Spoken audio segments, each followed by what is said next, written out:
അപ്പോൾ ഓണത്തിന് ഇറങ്ങിയതിൽ heavy post കിട്ടിയപ്പോൾ 2 പടമാണല്ലോ, ARM കിഷ്കിന്താണ്ടോ. അപ്പോൾ ഏത് സിനിമക്ക് പോകണമെന്നുള്ളതിന് നല്ല കൺഫ്യൂഷൻ ഉണ്ടായിരുന്നു. അങ്ങനെ ലാസ്റ്റ് ഒരു നിഗമനത്തിലേക്ക് എത്തി, ARMന് തന്നെ പോകാം. കാരണം 3D വിഷ്വൽ ട്രീറ്റ് എന്നൊക്കെയാണല്ലോ എല്ലാ റിവ്യൂസും തള്ളിമറിച്ചത്.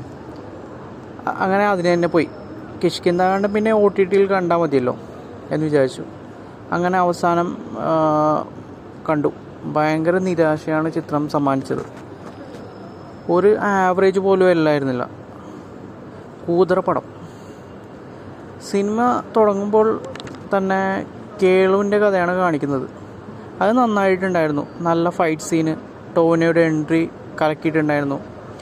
അത് കഴിഞ്ഞ് ഈ സിനിമ ഇത്രയും ശോകമാകാൻ കാരണം അജയൻ എന്ന കഥാപാത്രമാണ്. അജയൻ്റെ കഥാപാത്രം വരുന്നതോടെ സിനിമ ഒരു ഉറക്കകൂടിയായി.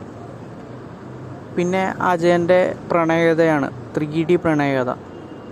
ഇക്കാലത്തും ഇത്ര ക്രിഞ്ച് ലവ് സ്റ്റോറി ഒക്കെ എടുക്കുന്ന പണി വെച്ച എൻ്റെ പൊന്നു ഡയറക്ടറെ നമിച്ചു. പിന്നെ മണിയും വരും. അപ്പോൾ സിനിമ കുറച്ച് ഇൻട്രസ്റ്റ് ആവും. അപ്പോൾ കുറച്ച് നല്ല വിഷ്വൽസും കുറച്ച് നല്ല ഫൈറ്റ് സീനൊക്കെ നമുക്ക് കാണാൻ പറ്റും.